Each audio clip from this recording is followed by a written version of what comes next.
É uma bênção.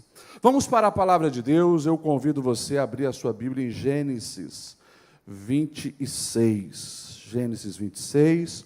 Se você esteve acompanhando a The Blue nesse último final de semana, nós tivemos sexta-feira e ontem o grande congresso, a The Blue Kids. As nossas crianças lotaram essa igreja, estava muito lindo. Quantos participaram nesse final de semana com as crianças? Levanta a mão aí, vamos ver. Poucos. Depois entra lá nas redes sociais da The Blue Kids, entra nas redes sociais da The Blue, você vai ver um pouquinho, né, do que aconteceu. Centenas, não sei se não tinha até 1000 crianças nesse lugar aqui, adorando e celebrando o nome do Senhor. As novas gerações estão vindo aí animados, cheios do Espírito Santo, os guerreiros valentes da oração, e o nome do Senhor tem sido glorificado. Vamos para a palavra. Eu, então, convido você a abrir Gênesis 26. Vamos ler a partir do verso 1. O texto diz assim, Gênesis 26 e 1. Houve fome naquela terra, como tinha acontecido no tempo de Abraão. Por isso Isaque foi para Gerar, onde Abimeleque era o rei dos filisteus. O Senhor apareceu a Isaque e disse: não desça ao Egito. Procure estabelecer-se na terra que eu lhe indicar. Permaneça nessa terra mais um pouco, e eu estarei com você, e o abençoarei. Porque a você e aos seus descendentes darei todas essas terras, e confirmarei o juramento que fiz ao seu pai Abraão. Eu tornarei os seus descendentes tão numerosos como as estrelas do céu, e lhes darei todas estas terras, e por meio da sua descendência, todos os povos da terra serão abençoados. Porque Abraão me obedeceu e guardou os meus preceitos, meus mandamentos, meus decretos e minhas leis. E o verso 6, para finalizar, vamos ler todos juntos no 3. 1, 2, 3. Amém. Pergunta para quem está do seu lado: você quer ser verdadeiramente próspero? Alguém negou isso? Não. Eu espero que não. Pastor Lidiel, mas por que falar? Acho que tem o tema para colocar ali depois do fundo. Por que falar de verdadeira prosperidade? Existe uma falsa prosperidade? Como que a nossa sociedade hoje vê prosperidade? De uma maneira falsa, equivocada, apenas limitada àquilo que é cifrão. Se eu perguntar na rua, se eu sair agora na rua, e fazer uma enquete para qualquer pessoa que está passando ali, e perguntar, cite 3 nomes de pessoas prósperas, sabe o que elas vão procurar encontrar? Os nomes das pessoas mais ricas que ela conhece. Porque, lamentavelmente, na mente atual, a prosperidade se limita a isso. Mas quando nós vamos para a palavra, prosperidade fala muito além disso. Sim, é também derramada na minha vida material, é também derramada em posse, mas vai muito além disso. Quando nós vamos para a palavra, eu faço questão de ler rapidamente aquilo que está lá em Deuteronômio 28, a partir do 1, que vai dizer assim, o Senhor orientando: se vocês me obedecerem fielmente e seguirem cuidadosamente os meus mandamentos que hoje dou a vocês, o Senhor, o seu Deus, Ele os colocará acima de todas as coisas, de todas as nações da terra. Todas essas bênçãos virão sobre vocês quando obedecerem o seu Deus. Olha só, serão abençoados na cidade, serão abençoados no campo. Os filhos do seu ventre serão abençoados, como também as colheitas da sua terra, os bezerros, os cordeiros, seus rebanhos. As suas cestas amassadeiras serão abençoadas, vocês serão abençoados em tudo o que fizerem. O Senhor concederá que sejam derrotados diante de vocês os inimigos que atacarem.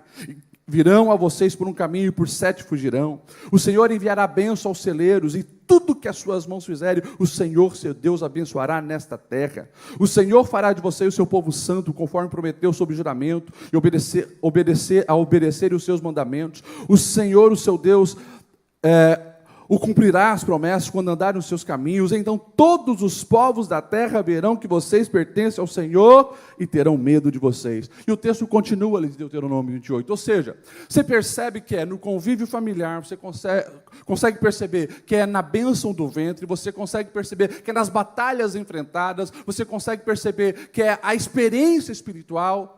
A verdadeira prosperidade é isso. Aonde eu vou, o que eu faço, o que eu toco, aonde eu estou, há uma confirmação dos céus ali, abençoando a minha vida. Essa é a verdadeira prosperidade.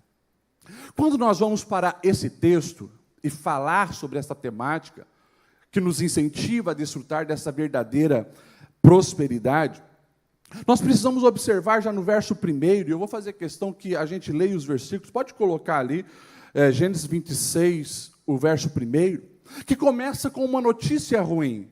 Nós lemos juntos aqui o texto dizendo: houve fome naquela terra, como tinha acontecido no tempo de Abraão. Eu preciso lembrar você que não estamos falando do Brasil, não estamos falando aqui da região sul, e muito menos do Vale do Itajaí. Às vezes, nós lemos a Bíblia com o nosso olhar contemporâneo, e isso compromete nós entendermos, de fato, o que o texto quer nos expressar. Porque aqui em Blumenau, por exemplo, o mato ele cresce na calçada. Tá? Não sei como é que está lá na frente da sua casa, mas de vez em quando eu, na minha casa, passo vergonha lá diante dos vizinhos. Né? Porque passa 2, 3 meses, o mato já está tomando conta. Nós estamos em cima de lençóis freáticos aqui na nossa região, e qualquer buraco que você cava, você vai encontrar água. O terreno que nós estamos falando aqui, a região onde está a atual Israel e toda aquela região do Oriente Médio, é totalmente diferente. A água, ela é escassa, a água, ela é difícil de ser encontrada, água boa, e isso, claro, vai gerar outros problemas, como nós estamos vendo aqui, a fome. Porque tudo depende da água. A plantação depende da água, os rebanhos para sobreviver dependem da água, a vida depende da água.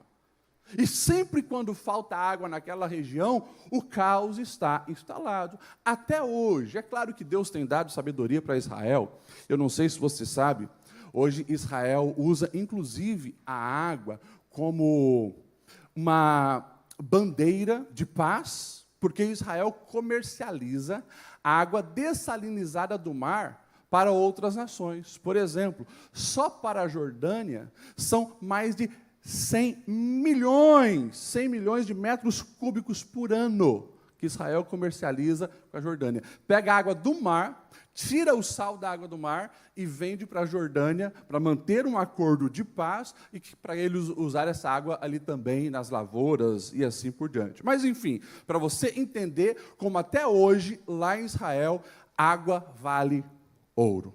Enfim, a situação que nós estamos vendo aqui não é uma situação tão favorável.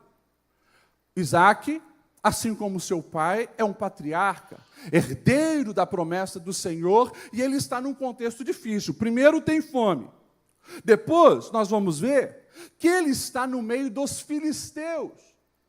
Ele não está no meio de um povo pacífico, de um povo amigo, de um povo que vai o ajudá-lo. Ele está no meio de pessoas complexas, vivendo um tempo difícil. Ali nós vamos ter o nome Abimeleque, que era o rei dos filisteus, e nós sabemos que já nessa época Abimeleque era um título. Não é o mesmo Abimeleque que Abraão vai encontrar anteriormente, é um título que ficou entre os líderes dos filisteus, e esse povo também, como eu falei, não é nada confiável. Porém, o verso 1 que nós lemos, ele traz uma boa notícia para todos nós. Qual boa notícia, pastor Lediel?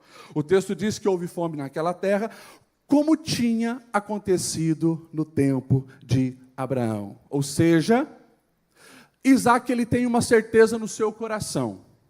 Os tempos difíceis chegam, estou passando por algo difícil nesse momento, mas eu lembro, o meu pai também passou Porém, os tempos difíceis não foram o fim da história dele. Os tempos difíceis não foram o ponto final na sua trajetória. E nós precisamos, olhando para esse texto, aprender que os tempos difíceis vêm sobre todos.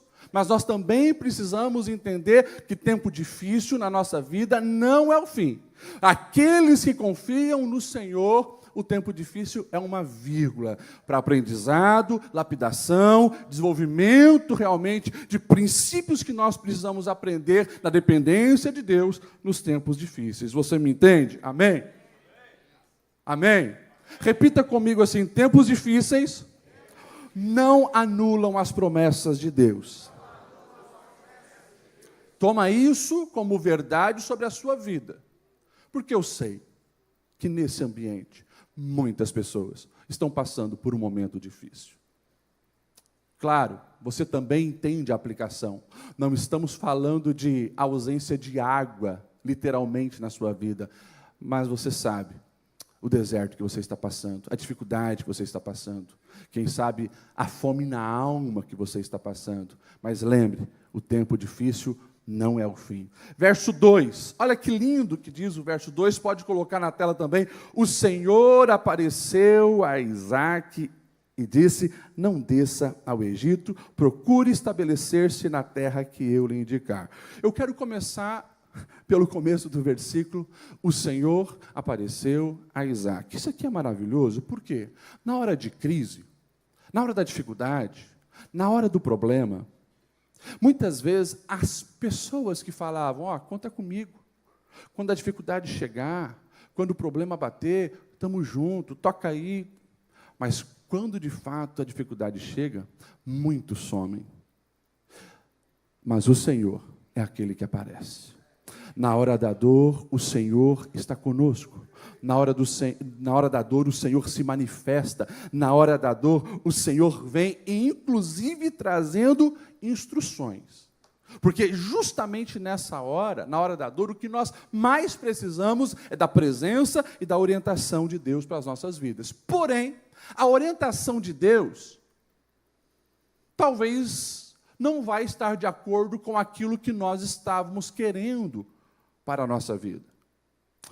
O Senhor se manifestou e a orientação de Deus para Isaque foi: não desça ao Egito. O que isso tem a ver, pastor Lediel? Tudo.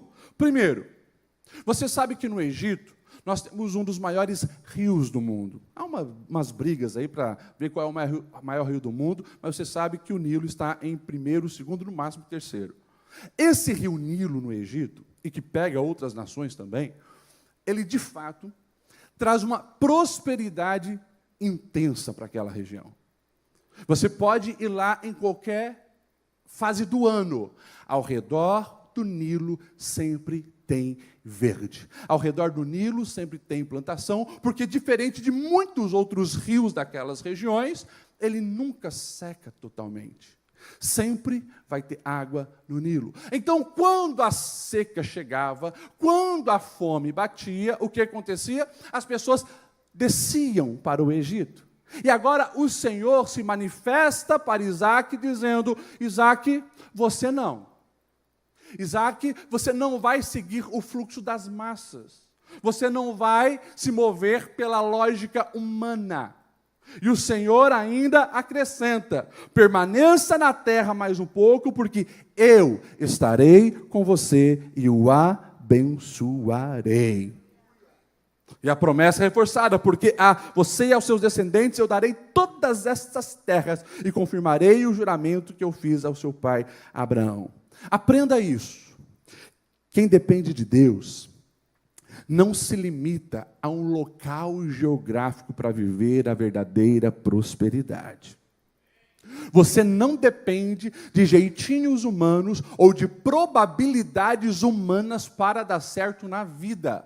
O sucesso da sua história depende em estar obediência ao Senhor. Você me entende? Amém? Provavelmente, num momento como esse, Isaque se lembrou de um tempo atrás, aquilo que aconteceu entre o seu pai Abraão e o seu parente Ló. Se lembra quando, lá em Gênesis 13, o Senhor tinha abençoado tanto Abraão, e essa bênção derramou-se também sobre a vida de Ló, que ambos prosperaram tanto que a terra onde eles estavam já não dava conta de suprir as necessidades dos dois rebanhos. Então Abraão diz: vamos fazer o seguinte, os nossos servos estão brigando um contra o outro aí, vai para um lado e eu vou para o outro. Escolhe aonde você quer ir. E você conhece a história, olha lá as planícies do Jordão, perto da cidade de Sodoma e Gomorra, e ele toma aquela decisão que é equivocada, depois nós vamos ver isso, mas ele vai tomar a decisão apenas pela ótica humana, pela lógica humana. E ele não está levando em conta as questões espirituais. Abraão sabe, não dependo de lugar, não dependo de probabilidades humanas, eu dependo da presença do Senhor comigo. Isaac, ele sabe disso.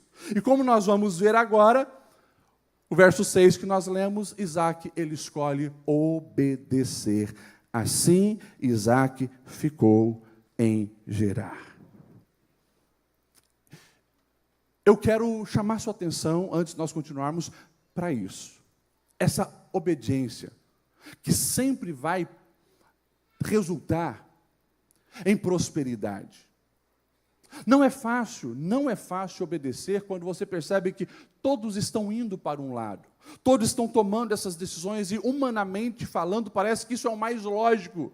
Mas não esqueça de sempre estar consultando ao seu Deus. E se o seu Deus falou, não vá, fique, ou fique e não vá, ou não tome essa decisão, não escolha esse caminho, não vá pela cabeça dos outros, obedeça o Senhor teu Deus, mesmo quando outras vozes vêm falar de maneira diferente, contrária aos seus ouvidos. Permaneça sempre obedecendo e ouvindo o seu Deus. Continuação, coloca na tela o verso 12. E a gente vai ver que, de fato, a prosperidade, ela sempre é precedida pela obediência. O verso 12 diz assim: Isaque formou lavoura naquela terra, e no mesmo ano colheu a 100 por um, porque o Senhor o abençoou. Presta atenção. Isaque semeou em outra terra? Naquela terra.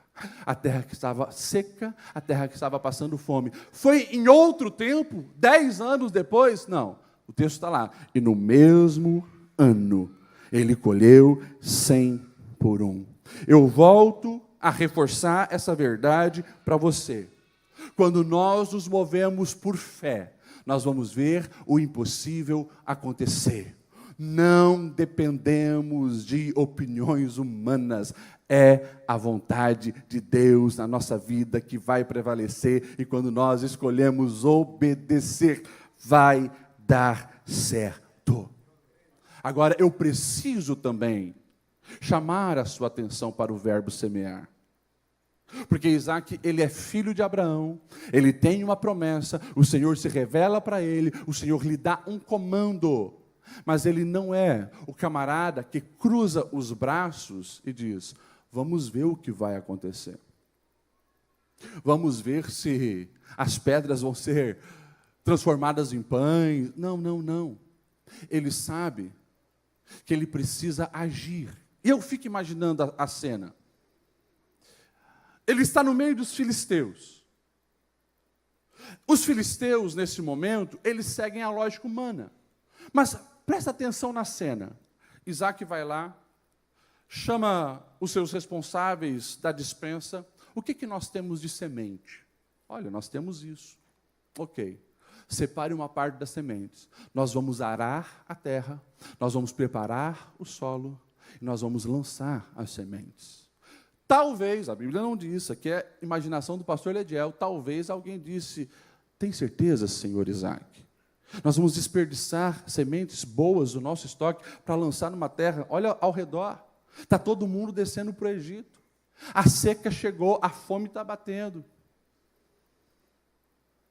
Eu fico imaginando os filisteus, olhando, quem sabe de longe, lá está os servos de Isaac trabalhando na terra. E eles não estão acreditando. Que homem que deve estar maluco. vai lançar semente boa nessa terra que não está dando nada. As sementes são lançadas. O tempo vai passando, o verde começa a aparecer, e o texto vai dizer que não foi uma colheita simples. Quando a Bíblia diz 100 por 1, essa é a maior proporção de colheita que o texto quer nos informar que teve. Ou seja, a mão do Senhor foi sobre Isaque, mudou todas as probabilidades humanas e agora ele está desfrutando de uma grande bênção. É isso, o máximo da bênção nós podemos receber quando obedecemos ao Senhor. E olha o verso 13, o que vai dizer, pode colocar na tela: o homem, Isaque, enriqueceu, a sua riqueza continuou a aumentar, até que ficou riquíssimo, possuía tantos rebanhos e servos que os filisteus o invejavam. Olha só o verso 14. Vocês responderam sim, querem a verdadeira prosperidade. Agora, deixa eu perguntar para você. Você está preparado para lidar com os invejosos? Você está preparado para lidar com a oposição? É uma pergunta que nós precisamos responder, porque ninguém que vive a verdadeira prosperidade passa desapercebidos pelos malignos. Quando você se posiciona, faz algo, dá certo, isso gera resultado, você luta pela sua família, você luta pela sua empresa, as coisas começam a ser bem encaminhadas, a mão do Senhor é sobre você, se prepara também, porque os invejosos vão se manifestar. E olha o que o texto vai dizer no verso 15. Estes taparam os poços que os servos de Abraão, pai de Isaque, tinham cavado na sua época, enchendo-os de terra. Tempo de seca, pouca água, pouco lugar onde eles tinham acesso àquilo que é o essencial para a vida, e por inveja, os malignos vão lá e começam a entulhar os poços. Interessante, algumas coisas interessantes nesse texto. Primeiro, o que eu acho interessante é que Deus permite que esses invejosos cheguem a tapar os poços. E se não bastasse, os camaradas agir de uma maneira tão terrível, porque isso fala de, a água fala de vida. Olha o que diz o verso 16. Então Abimeleque pediu a Isaque: sai de perto de nós, pois você já é poderoso demais para nós. E também me assusta o verso 17, qual foi a reação de Isaque? Isaque saiu de lá e acampou no vale de Gerar, onde se estabeleceu. Pastor Lediel, deixa eu entender a situação. Os invejosos se manifestaram, taparam poços, o rei dos camaradas chega lá, ainda pede para Isaque sair da terra. Isaque sai, sim. Simples, por quê? Isaque, ele tem uma certeza: a prosperidade que eu estou desfrutando e aquilo que os enciumados e invejosos viram, não é pela condição da terra, não é pela condição da semente que eu plantei, é pela mão do meu Deus que me faz prosperar. Eu fico imaginando, e aqui de novo estou supondo, quando Abimeleque e os filisteus vê o resultado da colheita, eles imaginam, ali naquele cantinho onde Isaque semeou, ele descobriu, provavelmente tem um lençol freático, ali deve ter água. Vamos fazer o seguinte: nós vamos juntar força, vamos expulsar esse camarada daqui, e nós vamos usurpar essa terra. A Bíblia não diz, é eu que estou supondo. O tempo vai passando, e eles pegam as sementes deles, agora a semente dos filisteus, eles lançam naquela terra, e não dá nada. Eu fico imaginando um Abimeleque brabo: chame sementes, traga sementes novas, chame outras pessoas que entendem mais e melhor de agricultura, lança na terra, e não dá nada. Por quê? Não é a terra, não é a semente, é a bênção e é o favor do Senhor sobre nós. Isaque vai para o vale de Gerar, mas, olha o verso 18, a decisão de Isaque, antes de se manifestar para procurar mais água agora onde ele estava, olha o que ele vai fazer com os poços antigos. Verso 18. Isaque reabriu os poços cavados no tempo do seu pai Abraão, os quais os filisteus fecharam depois que Abraão morreu, e deu-lhes os mesmos nomes que o seu pai tinha dado. Interessante. Os poços entulhados não dão resultado. Poço entulhado impede você de pegar água. Não foi um espírito de vitimismo que dominou o coração de Isaque e ele ficou se lamentando. Ah, está vendo? Entulharam os nossos poços. E agora? Não. Arregace as mangas. Nós vamos trabalhar. Nós vamos desentulhar esses poços. Nós vamos voltar a ter acesso a essa água. Posicionamento diante da oposição, não de vitimismo, mas de alguém que é excelente em tudo o que faz. Deixa eu abrir um parênteses aqui, para fazer uma aplicação sobre a sua vida e os poços da sua alma. Como assim, pastor Lediel? Todos nós, ao longo da vida, receberemos entulhos nos poços da nossa alma. É uma palavra tentando fazer você desacreditar no seu sonho. É uma palavra onde diz que não vai dar certo, a sua escolha foi errada, essa tua vida espiritual está muito fanática, isso não muda nada.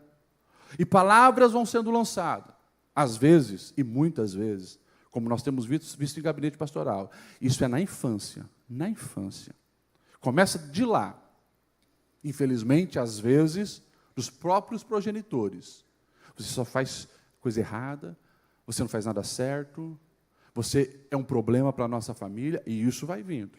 Entulhos sendo jogados na alma. Quando você vai abrir um negócio, quem sabe os problemas vão surgindo, alguém chega para você e te desanima.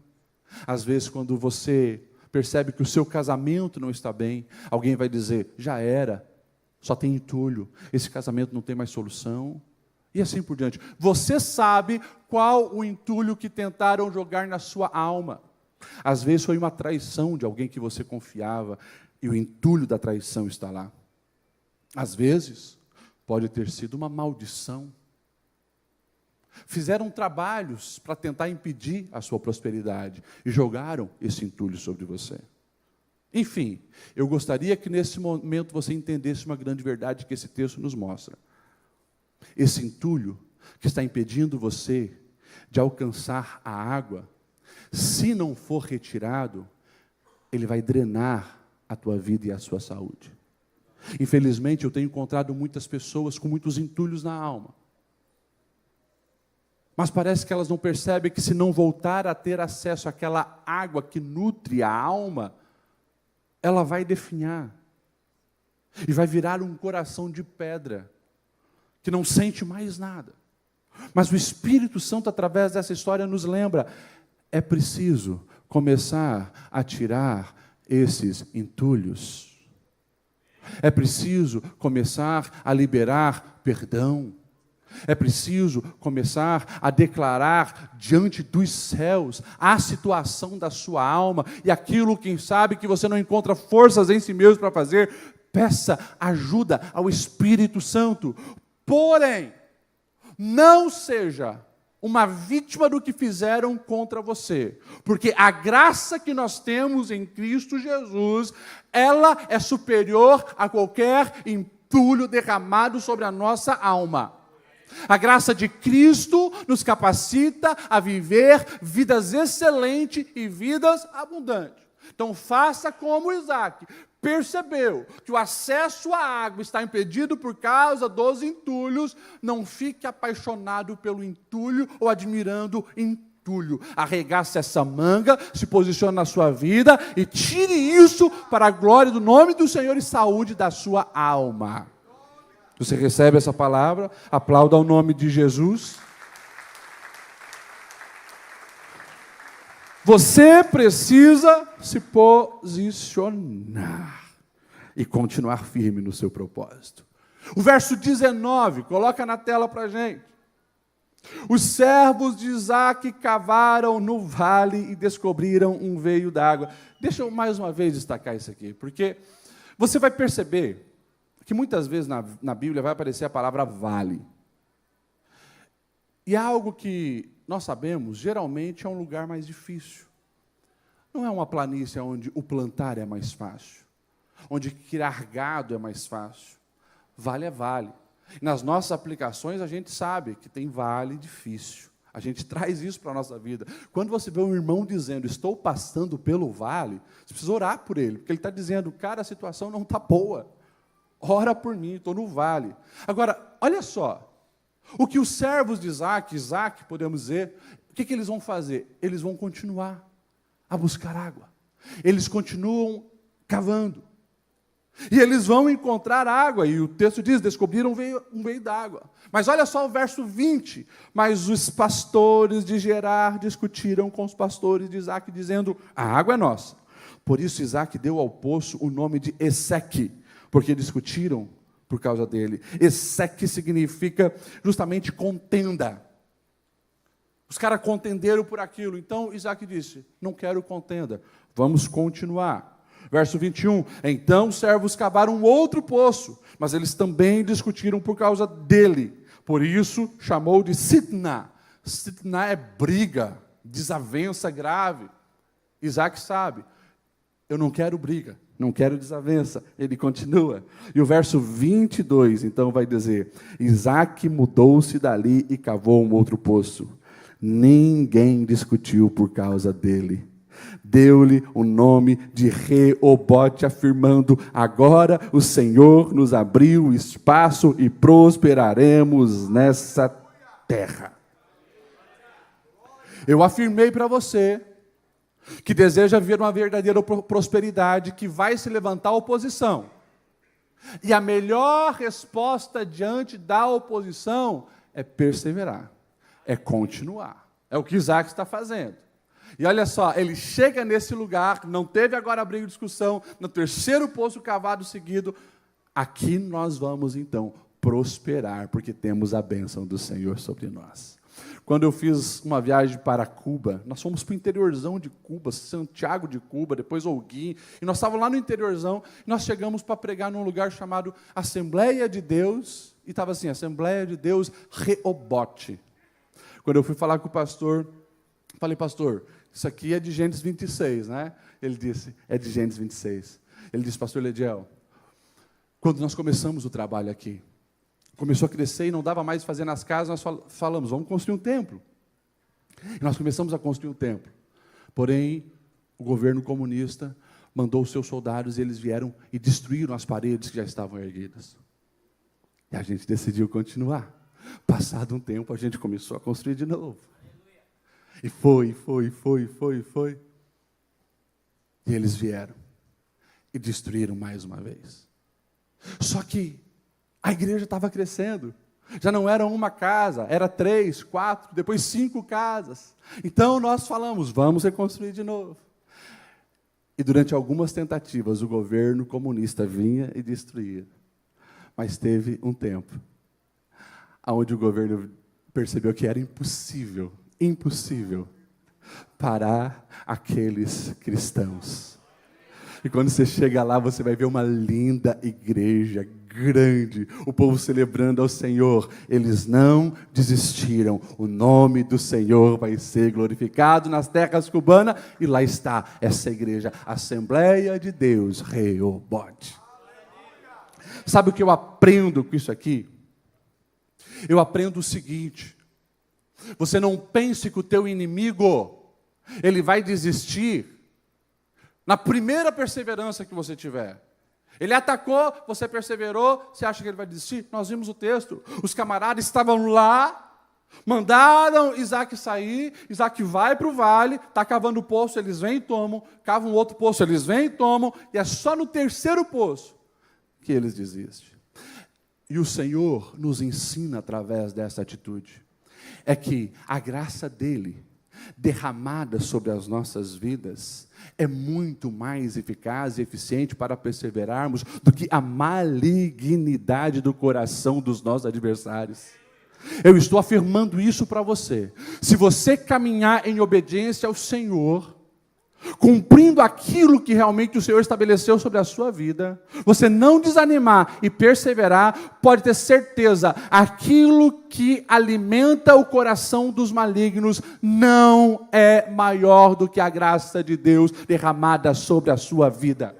Você vai mais longe, você consegue ir mais longe, não é pela força do seu braço, mas é porque o favor do Senhor é sobre você. Aleluia. Verso 23.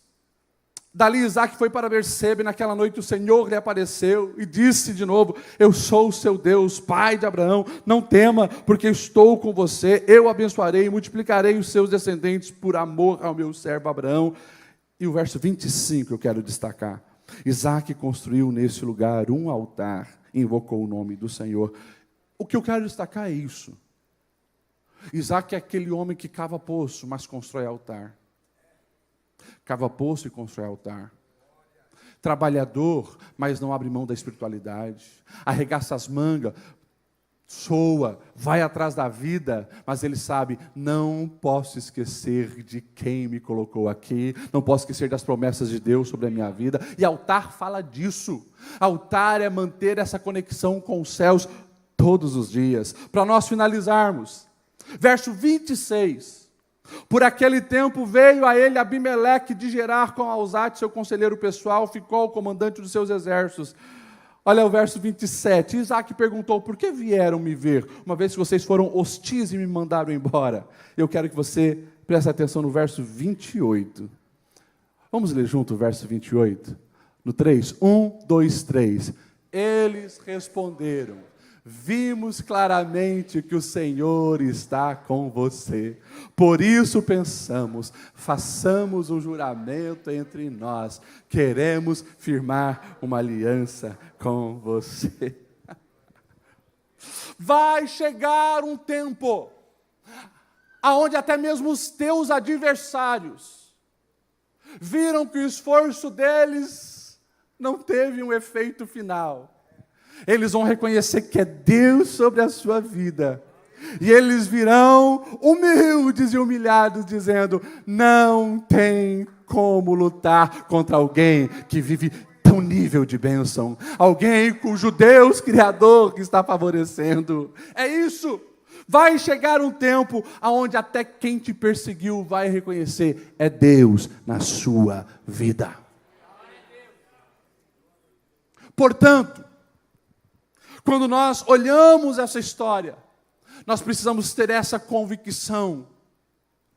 Eu faço a minha parte, mas a garantia de prosperidade, ela vem de Deus, à medida que eu me posiciono em obediência. E para finalizar, eu quero perguntar para você, justamente isso. Se você quer ser próspero, eu pergunto, você está obedecendo os ensinamentos do Senhor? Talvez alguém diga: pastor, eu estou, mas ainda não estou vendo alguns resultados. Calma, porque a palavra do Senhor não cai por terra. Vai dar certo quando você se move em obediência. Se coloque em pé nesse momento. Eu quero orar por você. Não vai dar tempo de falar de Berseba, que é um outro poço que vai surgir ali. Mas você ouviu essa palavra. Eu quero fazer duas orações. Duas orações. Eu quero fazer uma oração. A primeira oração é por você que reconheceu que de fato tem ainda algum entulho que precisa ser tirado da sua alma. Está te incomodando. E você sente que alguma coisa não prospera, não vai por causa disso. Essa semana que passou, eu atendi uma pessoa. Ela mandou um WhatsApp para mim. Ela não mora mais em Blumenau. Mas algo que aconteceu lá atrás, mais de 15 anos atrás. onde algo mexeu com o coração dela, e ela teve um posicionamento errado, inclusive contra essa igreja. Ela mandou áudio dizendo: pastor Lediel, eu não consegui falar com seu pai, mas eu queria falar pessoalmente contigo, porque eu preciso presencialmente pedir perdão. São 15 anos que a minha vida vem patinando, e eu sei que foi um posicionamento errado, mas agora o Espírito Santo tem trabalhado na minha vida, e eu sei que eu preciso quebrar alguns ciclos ruins, e tomar um posicionamento. E ela veio aqui, em lágrimas, disse: eu preciso do perdão. Coisas que nós nem lembrávamos, mas ela entendeu. E isso pode ser em qualquer área da vida. Pessoas que não vivem a plenitude da vida cristã justamente pelo fato, estão com entulho na alma. Mas o Senhor é aquele que nos capacita a tirar isso. E quando você volta a ter acesso a essa água, os dias são melhores. A gente consegue de novo voltar a ser feliz e caminhar de cabeça erguida e sentir a presença de Deus, porque agora você tem acesso a essa água. Você que precisa dessa oração, sai do seu lugar, vem aqui na frente. Eu quero orar por você. Eu já quero fazer uma segunda oração. Você que reconhece que precisa se reconciliar com o Senhor, você está afastado dos caminhos do Senhor. Ou você ainda nunca tomou essa decisão publicamente: eu preciso de Deus na minha vida. E você quer tomar essa decisão, você também sai do seu lugar e vem aqui na frente. Nós queremos orar por você que deseja reconciliar. Você que precisa confessar Jesus como o Senhor absoluto da sua vida. O Senhor está fazendo grandes coisas. Você pode aplaudir a Jesus? Aleluia.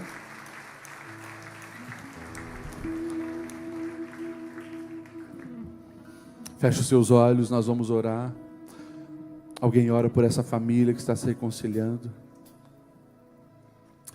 Deus, obrigado pela Tua palavra, Senhor, que fala aos nossos corações. Nós nos rendemos a Ti. E nós entendemos, Senhor, que aquilo que nos faz prosperar é a Tua presença conosco, que nos faz viver a vida em abundância e viver as promessas intensas que os céus têm para nós. Eu oro por essas pessoas que precisam, Senhor, tirar esse entulho da alma, que a Tua graça seja derramada sobre elas, os dando capacidade para viver os Teus propósitos.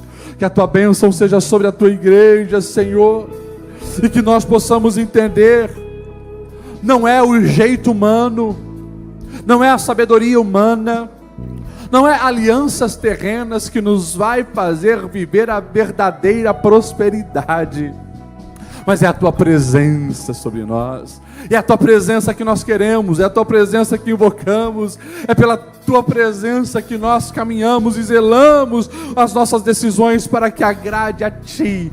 Queremos, Senhor, Te obedecer em tudo, que possamos ser fiel, assim como foi Abraão, assim como foi Isaac, e que a Tua bênção seja derramada sobre a Tua igreja, que haja, Senhor, realmente a verdadeira prosperidade sendo manifesta sobre todo aquele que é fiel. Venha romper barreiras, venha colocar por terra, Senhor, as estratégias satânicas, venha favorecer o Teu povo, Senhor, e que nós possamos caminhar, perseverando, abrindo poços, porque a Tua graça é sobre nós, e nós sabemos que em Ti vamos prevalecer. Assim eu abençoo Teus filhos, em nome de Jesus. Amém, e amém, e amém. Você pode dar um abraço em quem está do seu lado e dizer para essa pessoa que o Deus de Israel prospere a sua vida.